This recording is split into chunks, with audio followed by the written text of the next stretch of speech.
I have a magnificent teaching this week. Magnificent, I tell you. Magnificent, I tell you. We're in Tissa. What was the Torah portion last week?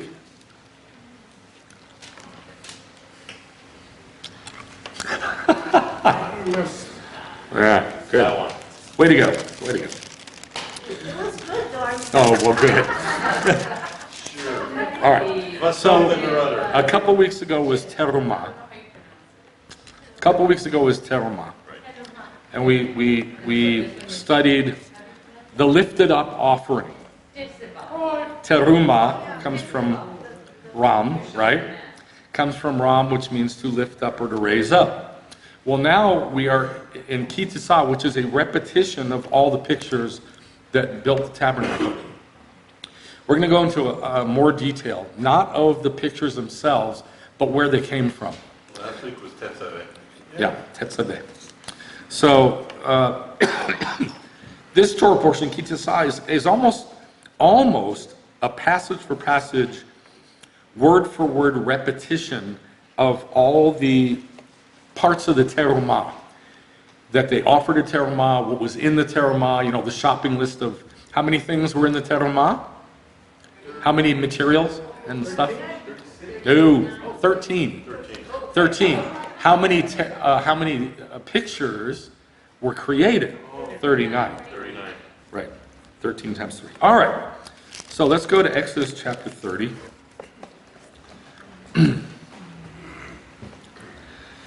You shall make an altar as a place for burning incense, is where chapter 30 starts.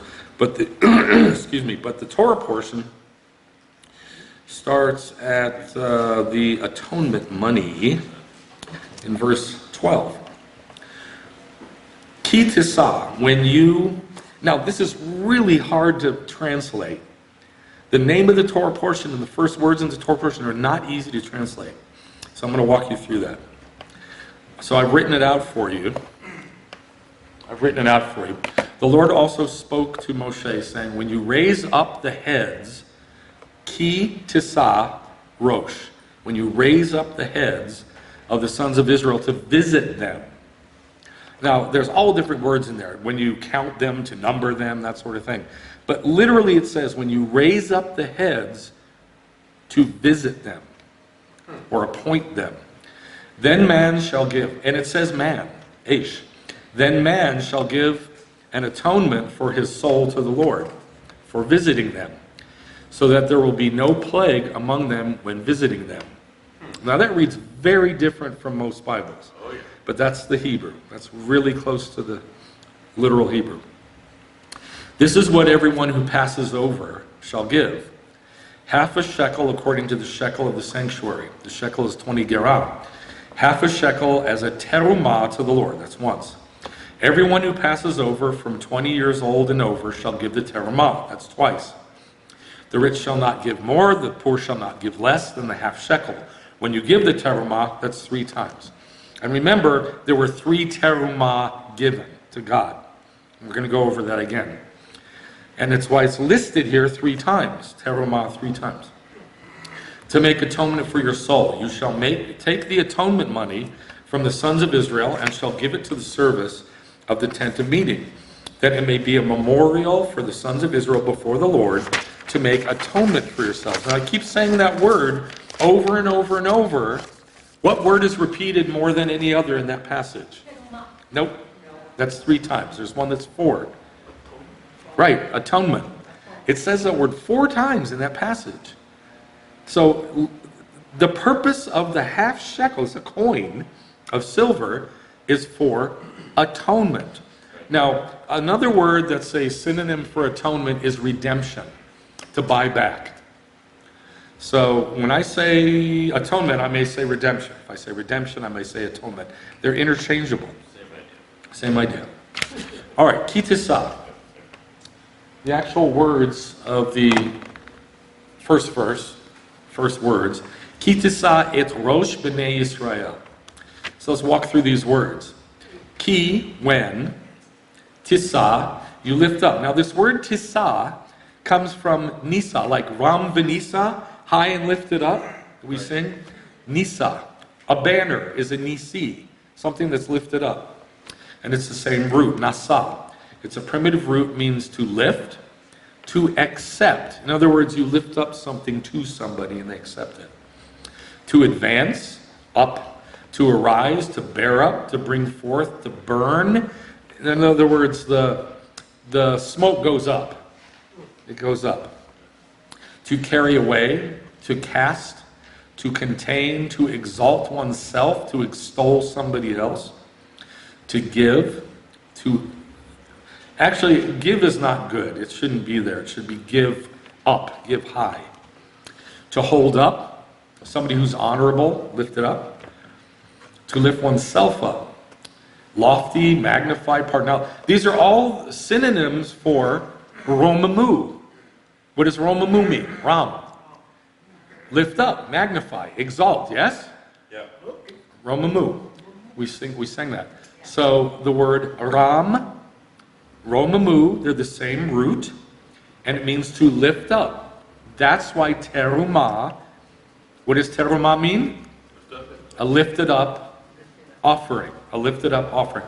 It may translate it in the Bibles as heave offering. A lifted up offering. So it's the same root. So when you lift up et rosh, the head, b'nai Israel, of the children of Israel. It does not say when you number them. It doesn't even get close to saying when you number them. Although it is a numbering. So how did Moses number the children of Israel? By lifting up their head.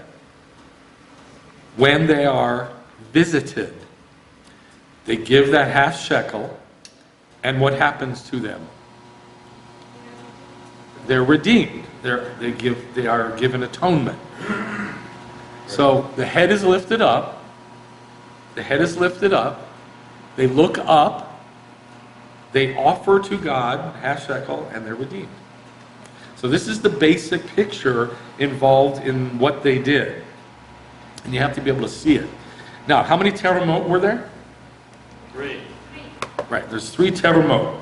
Exodus 25, 1 through 9. The Lord spoke to Moshe, saying, "Tell the sons of Israel to raise a terumah for me. From every man whose heart moves him, you shall raise my terumah." This is the terumah. Again, 3 times in Exodus 25, it says terumah 3 times. Just like it says it 3 times in Exodus 30, when it's talking about visiting and lifting the heads of Israel. Why does he keep saying it 3 times? All right. So what were the 3 terumot, the 3 heave offerings that were given? The first one is this half shekel that was collected, and the half shekel, 100 talents of silver, it was used to create what? Bases.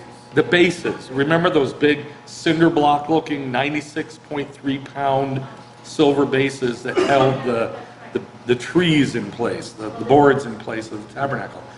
There's 100 of them. And this 100 shekels were gathered, 100 talents of shekels were gathered to create these bases. That's the first one. Second one, in Exodus 25, all the 13 materials to make the pictures. 13 materials created how many pictures? 39.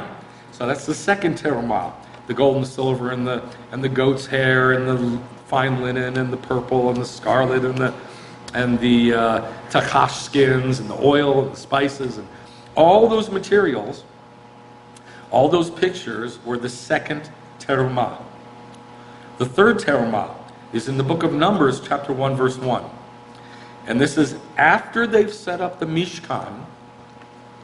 So we've already taken care of 2 terumot, right? The materials for the Mishkan and the silver for the bases, yes? Yeah. Then they set up the Mishkan and they take another terumah in Numbers 1:1. This terumah was for the communal sacrifices. The sacrifices. It's called the tamid, which means daily, 1 in the morning, 1 in the evening.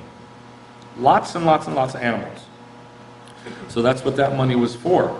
And this was after the Mishkan was erected on Nisan 1 of the second year after the Exodus. So, in the first year after the Exodus, how many terumah were collected? 2.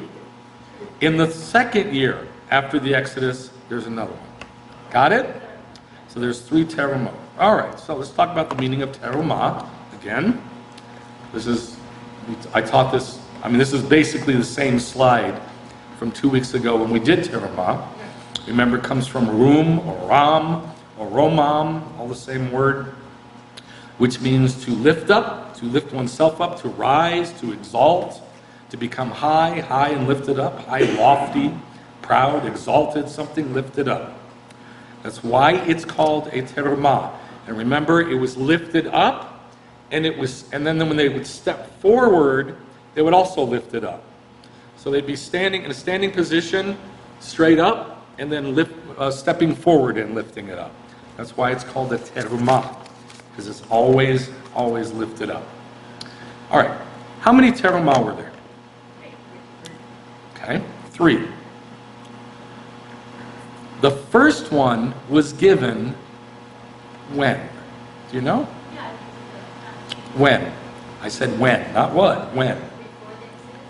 No, nothing. There was no terumah given before the Exodus. Not Shavuot. Okay, this is what I thought. I thought you didn't know the time frame, so I went ahead and wrote it out. We're going to go through this fast. It's just to let you know what's going on. Let's work backwards. The last terumah was given in Numbers 1:1 on Nisan 1, the second year after the Exodus, yes? All right, so a year went by, and they built the Mishkan. They dedicated it. And then after they dedicated it and set it up, and the glory cloud comes, and it fills the house, and God is there with Israel, then they took that third terumah to get the sacrifices going. That's the third one. Second one is I'm going to say the second one is all the offerings, the 13 materials given for the tabernacle. Now, when was that given? When did they collect all that stuff? That's in the Torah portion this week. It's listed, all of them are listed in Terumah 2 weeks ago. But in this Torah portion, it repeats it almost word for word, and it gives even more detail, and it tells when it was given. So let's talk about when this was. They came to Mount Sinai. Moses was on the mountain for 40 days and 40 nights. He came down, and what happened when he came down? People were in sin, they were having orgies and parties and acting like Americans, and he threw the tablets, smashed them at the foot of the mountain, and then killed several thousand Jews. Right? And then he went for another 40 days and 40 nights on the earth, repenting for Israel. And then he went for another 40 days and 40 nights up on the mountain again. And God gave him the second set of 10 words on the second tablets. And when he came down from that, after 40 days and 40 nights, that's when they gave the terumah. So let's talk about the time frame. Just like there were 3 terumah, there were also 3 times that Moses went 40 days without food and water. In a row. These were consecutive. So, 120 days. 120 days, yeah, wow. Without food and water. People think it was just 40. It wasn't. It was 120. Because these were consecutive. So from Sivan 6 to the 17th of Tammuz, he's up on the mountain. So we have Sivan 6 plus 30 days takes us to Tammuz 6 plus 10 days takes us to Tammuz 17. So on Tammuz 17, he comes down, smashes the tablets, and all that hocking and spitting and fomenting at the mouth takes place, and they kill people, and he starts repenting the next day. Exodus 32:30 and Deuteronomy 9:17 through 18 talks about this. I fell down before the Lord 40 days and 40 nights. He is not up on the mountain. He's in the camp.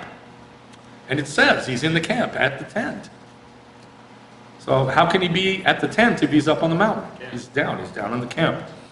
For another 40 days. Tammuz 18 through Av 29, the end of the month of Av. Tammuz 18 plus 30 days. That brings us to Av 18 plus another 10 days. Brings us to the 29th or 30th of Av. It's the last day of Av. What's the next day? After the last day of Av, what's the next day? Elul 1. So it says the next day he went back up on the mountain and he met with God face to face, and God gave him his 13 attributes, etc. Gave him the second tablets. So we have from Elul 1, 40 days later, brings us to what? Yom Kippur. Yom Kippur. Elul 1 plus 30 days brings us to Rosh Hashanah, Tishri 1, plus another 10 days brings us to Yom Kippur.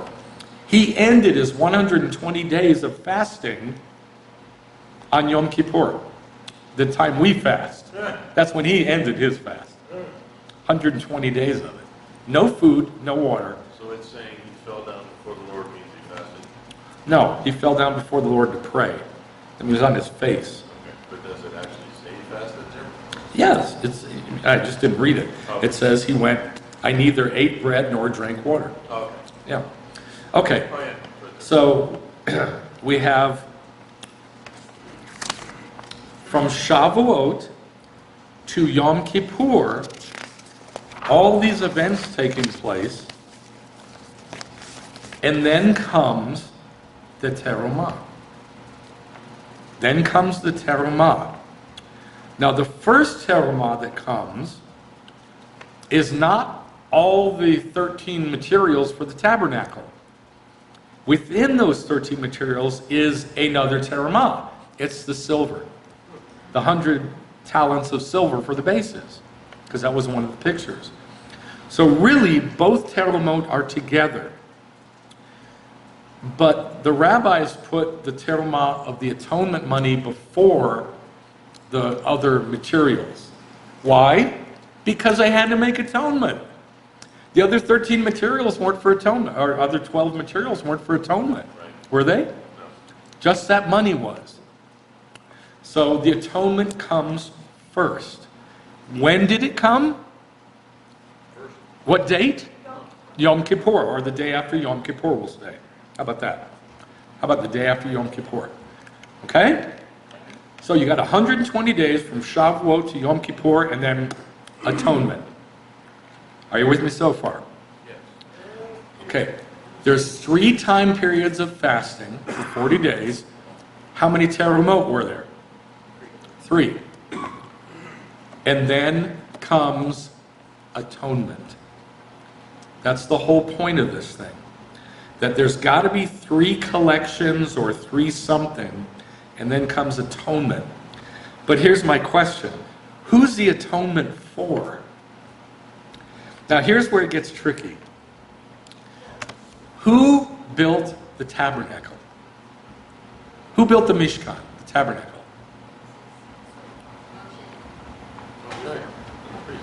Well, Israel, all of Israel, didn't they?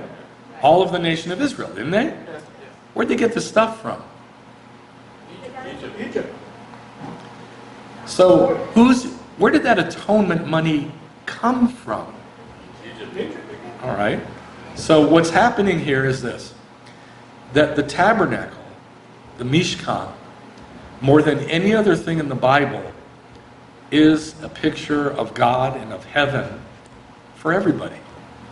That's why pictures is so important.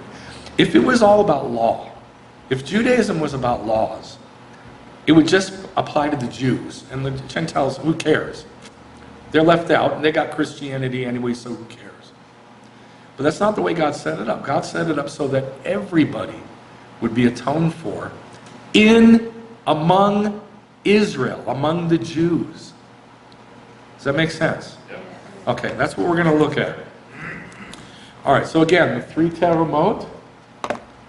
First one is the half shekel for the bases of the Mishkan.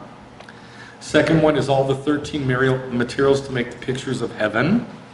And the third one is the half shekel for the communal sacrifices after it was erected. And each one of them says the terumah is given to atone for your soul. Yes? Yep. Now, not the materials themselves, but the terumah is given to atone for your soul. Especially that silver. All right, so where did it come from? So the 13 materials to make the picture. Now think about this. All the stuff to make heaven out of came from the pagans. Didn't come from Israel. Right? Right. All the pictures of heaven, the most important thing that all of life can have, all the pictures of God and of heaven and all spiritual things didn't come from the Jews. It came from the Gentiles. And then the Jews were shown what to do with it, and they did it. Let's go to Exodus 12:35. Now there are 3 passages that we're going to look at that basically say the same thing. They say what this passage says in Exodus 12:35. And it's a very, very important passage that is horribly mistranslated in the Bible. This is one of the worst translations in the whole Bible because it completely twists what God's heart was for the Gentiles. Exodus 12:35. Now the sons of Israel had done according to the word of Moshe, for they had requested from the Egyptians articles of silver and articles of gold and clothing. And the Lord had given the people grace, is what it says in Hebrew, chen. The Lord gave Israel grace in the sight of Egypt, so that they let them have their request. Thus they, now what it says is, plundered the Egyptians. This is the worst translation possible. And it's not even close to the meaning of the verse, of the word. Not even close. Let's go to Exodus 35. This is our Torah portion. This is in our Torah portion, verses 20 through 22. And here's a better description of what happened. All the congregation of the sons of Israel departed from Moshe's presence, and everyone whose heart stirred him, and everyone whose spirit moved him, came and brought the Lord's terumah for the work of the tent of meeting, and for all the service, and for the holy garments. Then all whose hearts moved them, both men and women, came and brought, now what it says in Hebrew is nose rings. Nose rings. Brought nose rings and earrings and signet rings and bracelets and articles of gold. So did every man who presented a terumah of gold to the Lord. And then it starts talking about the other items in the shopping list of the terumah. Where did they get this gold and silver and materials? From Egypt. Okay. Now, the Hertz Siddur has a whole passage that Rabbi Hertz, which was the rabbi of England in the 19th century, sorry, the 20th century, he wrote a Siddur, and his Siddur has a big passage on this word that we're looking at where it says they despoiled the Egyptians. I couldn't find it. I looked through that whole Siddur and I couldn't find it. But I've seen it before. So I did the next best thing. I went to Strong's Concordance and just looked up all the words with that, all the verses with that word in it. And it did the same thing. Now there are 3 verses that say that they got from Egypt the gold and the silver for the terumah and the materials. We're going to look at all three. Let's go to Exodus chapter 3. Back when God first called Moshe, one of the very first things that he tells Moshe that he's going to do when he redeems Israel is when they leave Egypt that they're supposed to ask for this stuff. He tells them way back here in Exodus chapter 3, verse 22. Every woman shall ask of her neighbor and the woman who lives in her house articles of silver, articles of gold, and clothing, and you shall put them on your sons and daughters. Thus you will, whatever that word is, the Egyptians. Now the word is natzal. Say natzal. Natzal. Natzal. That's what it says. Now it's translated plunder. Thus you will plunder the Egyptians. And you know they have in the movie the Ten Commandments, it's like that. They go out with all this stuff and they basically leave the Egyptians, destitute. That's not true. That's not what it says at all. So let's go to Exodus chapter 11. Here's the next one that says the same thing. Verse 2. Speak now in the hearing of the people that each man ask from his neighbor. Oh, that's different. What did it say in Exodus? Who was supposed to ask in Exodus 3? Neighbor. No. Who was going to do the asking? The women. Here it says man. And it does say man. Speak now in the hearing of the people that each man ask from his neighbor and each woman from her neighbor. So it has both. For articles of silver and articles of gold.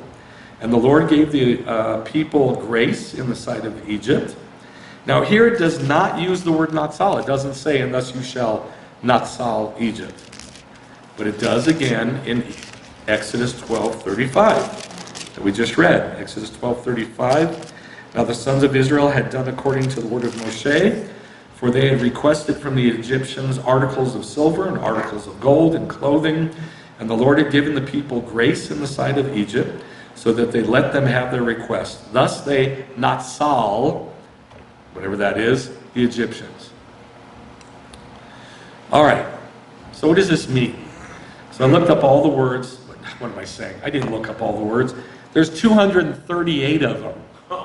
238 verses have this word natzal in it. Not a single one means plunder. They all mean the same thing, always. So I've just written out a whole bunch of them here. Genesis 32, deliver me, I pray, from the hand of my brother Esau. Natzal me from the hand of my brother Esau. What does it mean? Deliver, pluck out, remove, redeem. Genesis 32. Jacob called the name of the place Peniel. He said, I've seen God face to face and my life is plundered. No, preserved, saved, redeemed, delivered. Genesis 37:22. Reuben said to them, don't shed any blood. What they've done is they've thrown Joseph in the pit. Don't shed any blood. Cast him into this pit in the wilderness. Lay no hand on him, that he pluck him out. That Reuben pluck him out of his brother's hands. Should that be plundered? That he plundered him out of their hands? It makes no sense whatsoever.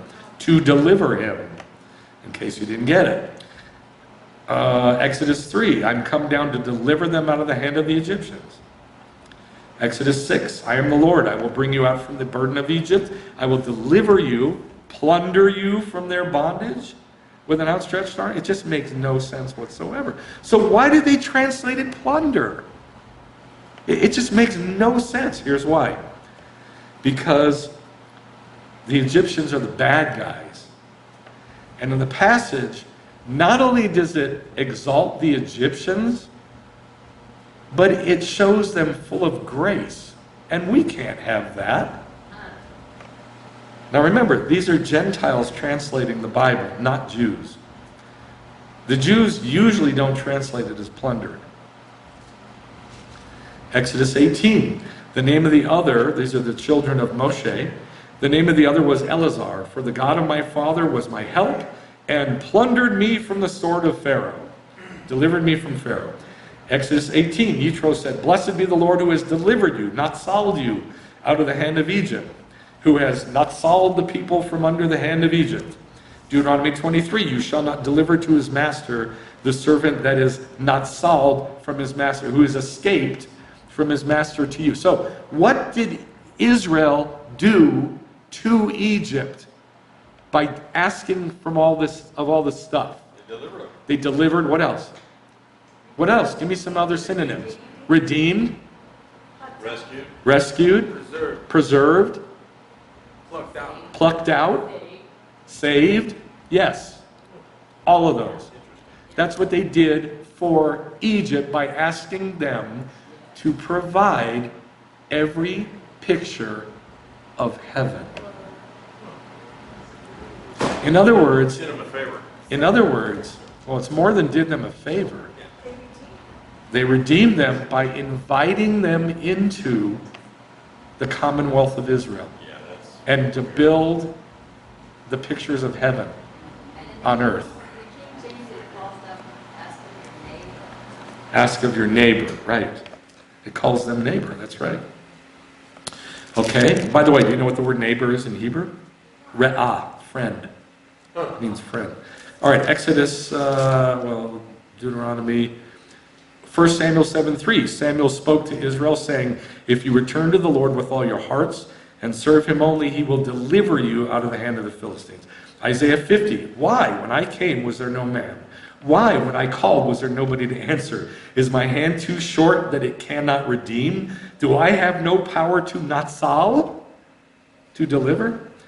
So this is like crystal clear, isn't it? Yeah. It's amazing.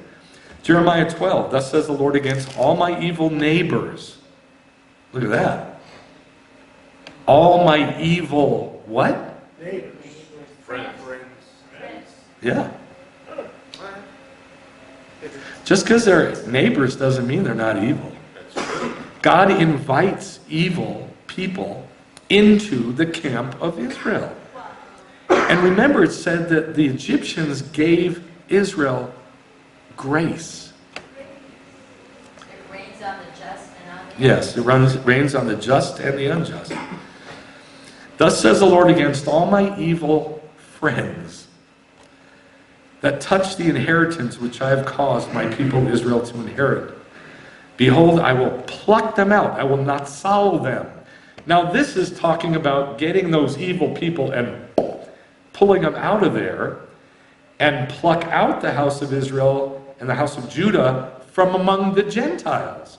So it's both good and bad here. It's like I'm going to pull the Jews out from those evil people, and I'm going to redeem also some of those evil people. It's both. So there is no way that this word means plunder the Egyptians. So here's the point. The point is, when the terumah were made, the whole purpose of giving the silver, the terumah, was for what? Redemption. Who was redeemed? Where did the silver come from? Everybody again. Egypt. Egypt. Who created the pictures with the silver? No. Who created the pictures with the silver? Jews. Israel, the Jews. So both are invited into the creation of heaven on earth. Got it? Both are invited into the creation of heaven on earth. This is why pictures is just the most important thing on the planet. It really is all there is to tell us what God and heaven are like. And both people are invited. It's our redemption. It is our redemption. To know God, to know heaven, to know how things work, to know when we're reading the Bible, what the heck it's talking about. That's our redemption. That's God buying us back from sin. But both Jews and Gentiles were invited from the very beginning. The very first thing that God said to Moshe when he's in Saudi Arabia, has no idea about the redemption, and he tells him the whole story, and he says, you're going to ask for gold and silver, and thus you will redeem Egypt. Right. So the story was laid out from the very beginning of the whole message to Moses. All right, so back to the Torah portion. Who was the atonement for? Exodus 30:11-16. Here's the Torah portion again, the beginning of the Torah portion. Let's read it carefully. When you raise up the heads of the sons of Israel, So my question is this the Jews only? When you raise up the heads of the sons of Israel to visit them, then man shall give an atonement for his soul to the Lord for visiting them, so that there will be no plague among them when visiting them.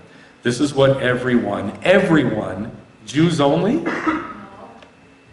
who passes over shall give, half a shekel as a terumah to the Lord. Everyone, Jews only, Nope. who passes over from 20 years old and over shall give the terumah to the Lord. When you give the terumah to the Lord to make atonement for your soul, you shall take the atonement money from the sons of Israel, Jews only, and shall give it for the service of the tent of meeting, that it may be a memorial for the sons of Israel before the Lord to make atonement for you. So, where are the Gentiles in this? I mean, they gave the money, they gave the gold and silver and stuff, but Are they the ones that lived with yes, Israel? yes. That's what it is. The mixed multitude came with the Jews, but where were they?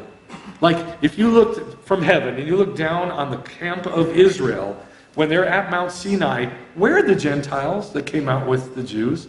Are they there in the camp? Which tribe are they with? Wouldn't they be mixed among them? Well, let's think about it. Separate places. Let's think about it. I mean, I want you to think about this.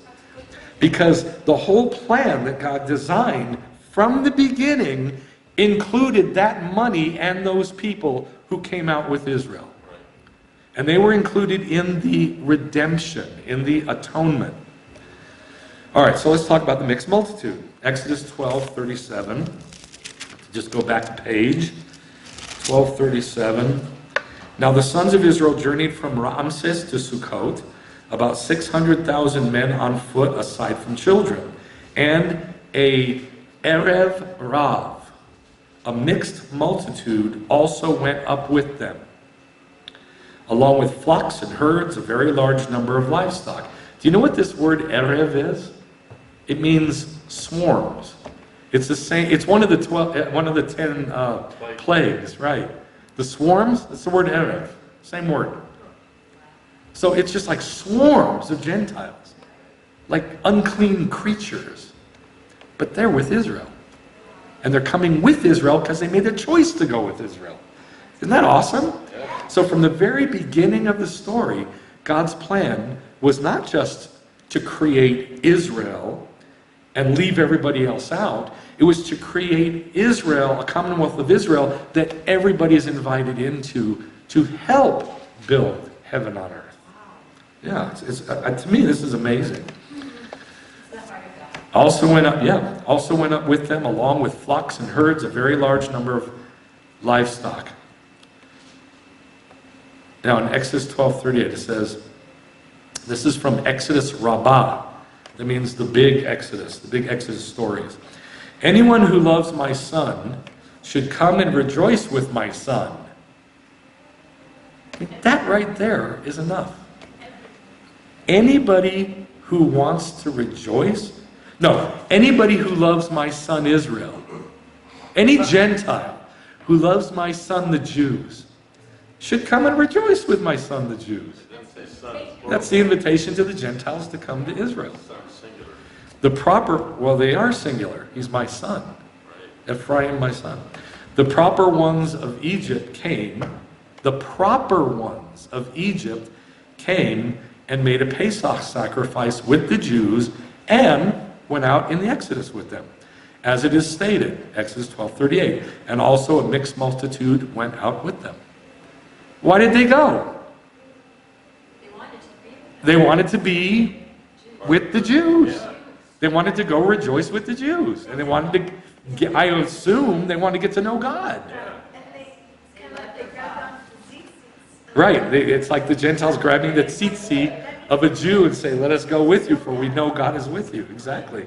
It's always the same picture over and over and over again of the Gentiles reaching out for the garment of a Jew. Numbers 11:4. Now this is a different word for mixed multitude. Numbers 11:4. It says, and the mixed multitude, ha'asafsuf. Ha'asafsuf. Now, an asaf An asaf, like the name Joseph, same word, means gathering, a gathering. Or adding, like adding a bunch of stuff. So the added ones of the add. That's ha'asaf suf means, and the added ones of what was added, basically. Very, very difficult to translate. But they translate it mixed multitude. And the added ones of the added that was among them lusted exceedingly, and the children of Israel wept again and said, who shall give us flesh to eat? Now, in Numbers 11, now we got a problem. Israel is not wanting food, it's the Gentiles. And they're turning the hearts of the Jews against God. So the question that the rabbis have always had is, should they have gone out in the Exodus? Should the Jews have allowed them to go out in the Exodus? Because the reason they're there, the fact that they're there eventually turned all of Israel against God. Right. So there's a dichotomy here. There's a problem. And the rabbis acknowledge it over and over and over again. Maybe we shouldn't have let them go. And they even say Moses didn't ask God if the Erev Rav should go with Israel. He didn't. And they quote all kinds of verses that prove that this is a bad thing. But you know what they say after they prove it's a bad thing? They should have come. That's right, because they tested them. No, because it's God's heart. And what are you going to do? What are you going to do? Tell everybody, no, you can't come to know God? You pay a price. You pay a price. You go after God, and you take bad people with you. They could turn your heart against God. You pay a price. But the best thing is to bring them in. Don't follow them. Make them follow you. That's what the rabbis come up with. Basically the bottom line, what they come up with. So, now look at this. Here's commentary from Rashi. And the fire destroyed them that were in the extremity of the camp. This is in Numbers 11. When they started lusting after meat, and God sent fire and killed a bunch of them. And now this is talking about those amongst them that were extreme in baseness or sin. These were the mixed multitude. You pay a price. Now, 1,000 years later, temples built, temples destroyed. Babylon kicks Judah out into Babylon for 70 years. They come back to Judah, they rebuild the temple, and now in Nehemiah, very, very, very end of the Old Testament, 13:3, look what it says.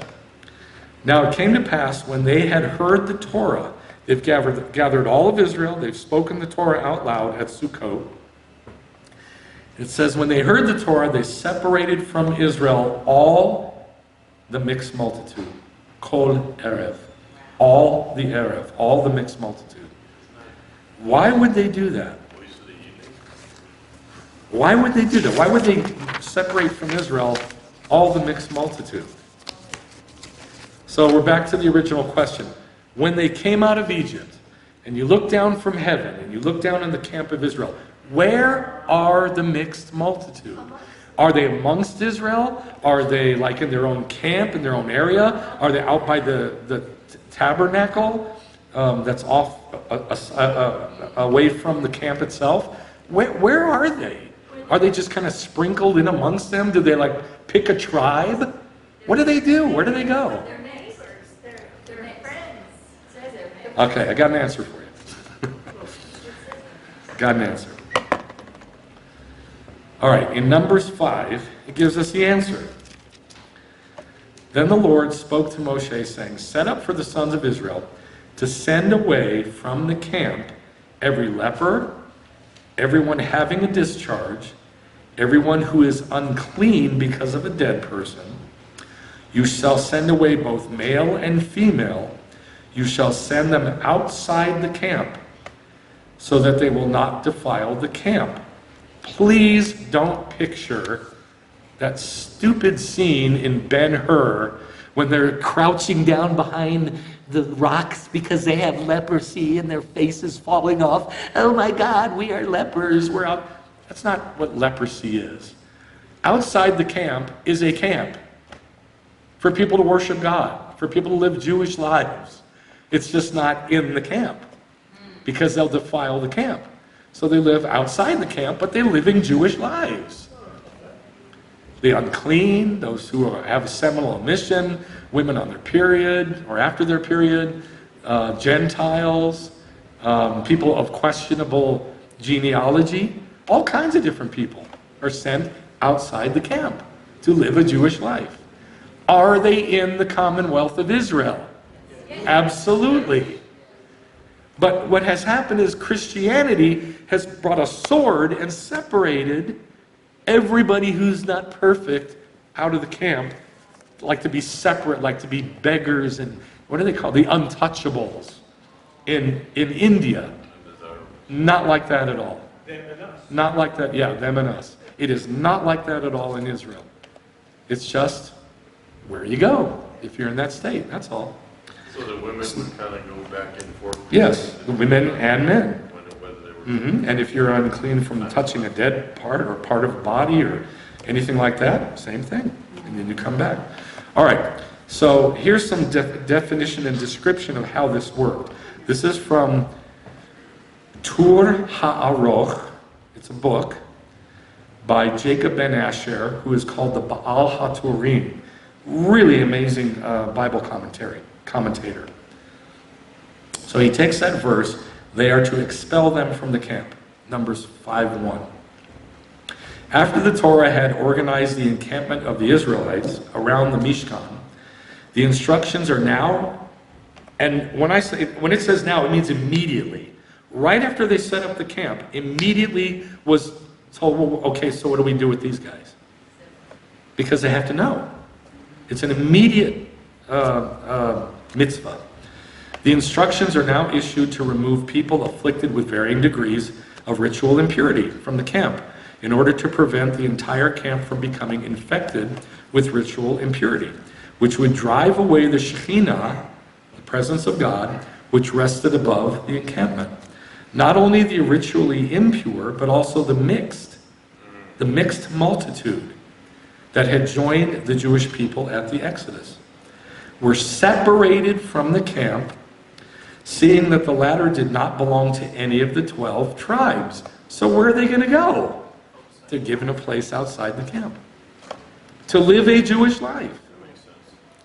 Seeing that the Torah had already touched on specific rules applicable to converts, such as the mixed multitude who could not be part of the regular encampment due to their legal status.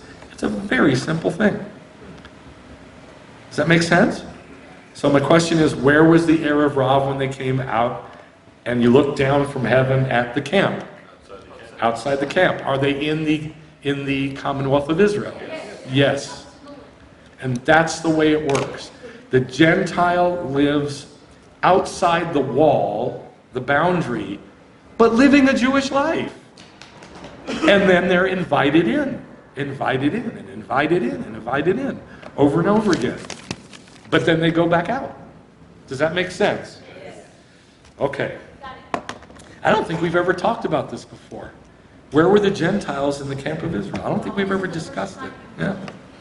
All right.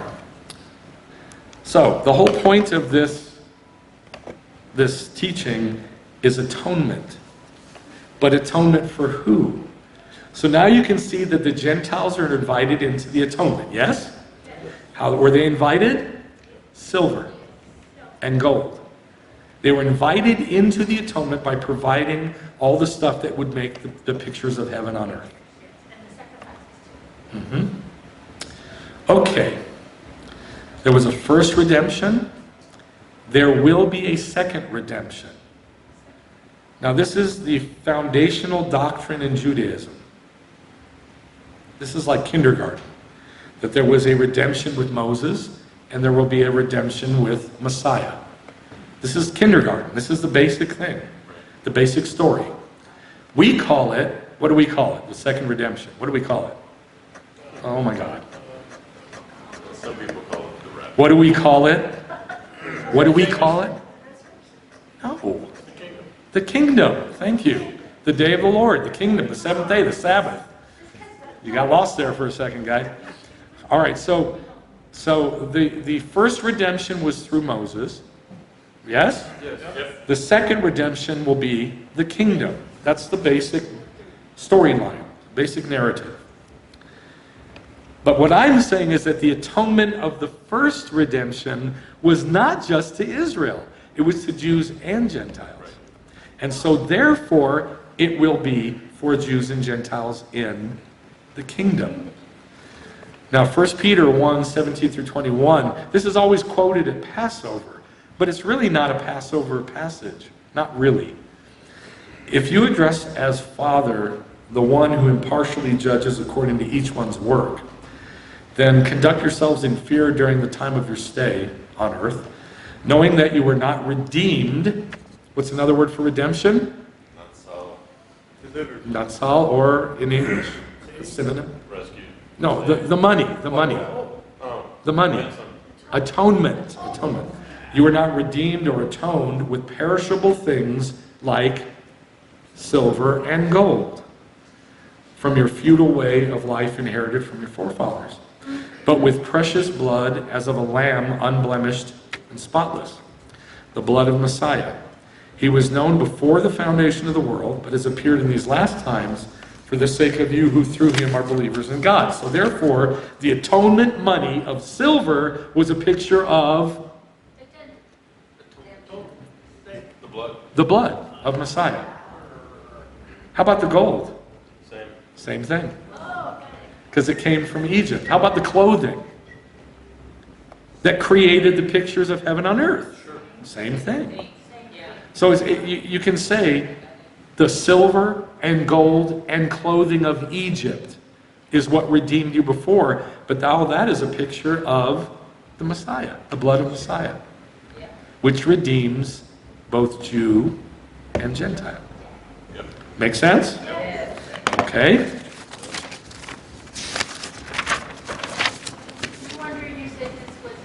Yeah, this is a great teaching, I think. All right, so let's go back to the beginning. Where did the three terumot come from? From Egypt. From Egypt, from Egyptians, yes? From Gentile, pagan, demon worshippers. That's where the atonement came from. All the pictures of heaven and of Yeshua were put on earth because those pagans gave Israel grace, and God caused them to give all the stuff to create the pictures. And that provided atonement for both Jews and Gentiles. Make sense? Actually, God gave them grace. Well, it says the Egyptians gave them grace. And it's important that you see that. It's important that you see the Egyptians. He says, the Egyptians will show them grace. And then it said, the Egyptians showed them grace 2 times. It's very important that you see that. Because the same thing is going to happen again. If in the first redemption, you have the Gentiles providing all the stuff for atonement, then in the kingdom, what do you think is going to happen? Same thing. Gentiles are going to provide all the stuff to provide what?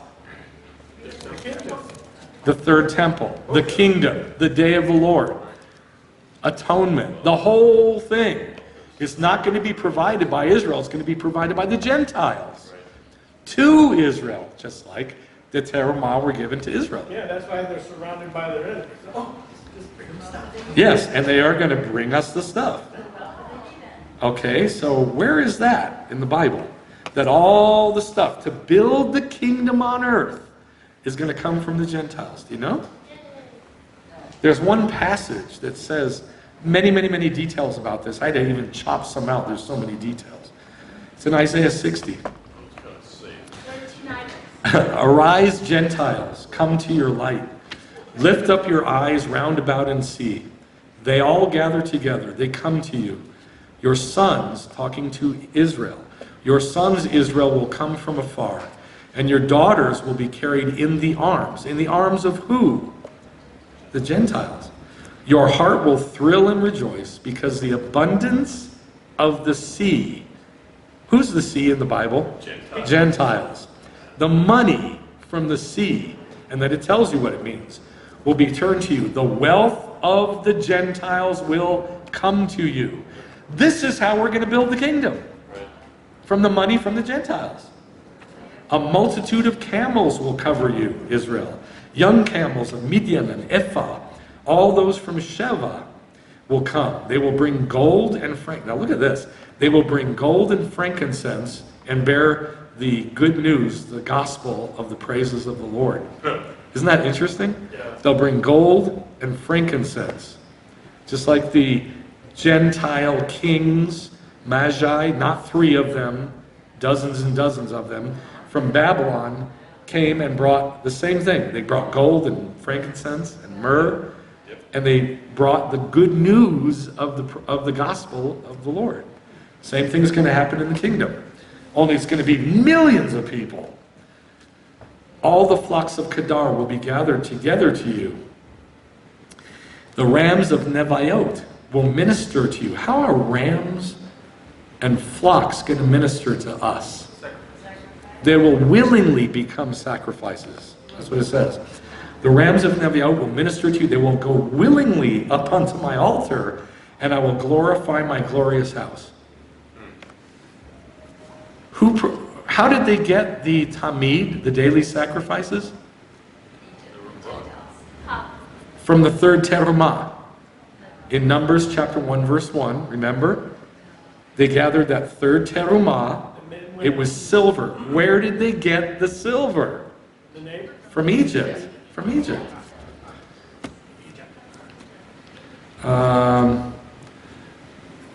They will go up, I will glorify my glorious house. The ships of Tarshish will come to bring your sons from afar. Their silver and their gold with them. This is how we're going to build the kingdom. For the name of the Lord your God, because he has glorified you. Foreigners will build up your... Who will build up the walls of Jerusalem? Foreigners. Gentiles. And their kings will minister to you. Your gates will be open continually so that men may bring to you the wealth of the Gentiles. With their kings led in procession, the glory of Lebanon will come to you. The juniper, the box tree. These are people, by the way. The juniper is people, the box tree is people, the cypress is people, to beautify the place of my sanctuary. So, just like it happened in the first redemption, it's going to happen in the second redemption. God is going to provide for everything to build the Messianic kingdom from the Gentiles. And this will be their natzal. Their what? Their redemption. Their atonement. Right now, with the world against Israel, they have no chance of atonement. They have no chance. But when they turn their hearts to Israel, and they want to give to Israel the stuff to build God on earth, build God's kingdom on earth, that will be their natzal. They will then be redeemed. So this is what we're looking for. We're looking for believers to turn their hearts toward Israel and give to build the kingdom as much as we can. So when you meet believers, look for that. Look for that. If they don't have in their heart to give to Israel and to build Judaism as a reflection of God on earth, their heart's wrong. This is their redemption. This is the redemption of believers. To turn their heart to the pictures. That's their redemption. Now, it's not salvation like salvation from sin, but it is their redemption. Like getting to know God, growing in the knowledge of God, being redeemed more and more each day, becoming more, quote, sanctified. That's what they call it, every day. That's our redemption. It only comes through Israel. It only comes through the Jewish people and the Jews and Gentiles being invited together to build it. Let's pray. Abba, thank you for this very, very simple pattern that you set up. and it will never be broken. It has been broken for 2 millennia, but it will never be broken again. It's becoming more and more established all the time. And I thank you for establishing it. Gentiles coming to the camp of Israel, and not Israel coming to the camp of the church. I ask that you would reverse that order and put it back into your order, so that the Gentiles, the Christians, those who know you, want to come to the camp of Israel to see God on earth and to know you personally. In the name of Yeshua, pour out your Spirit in the name of Yeshua, that your people would know you. Amen. Let's do Kiddush.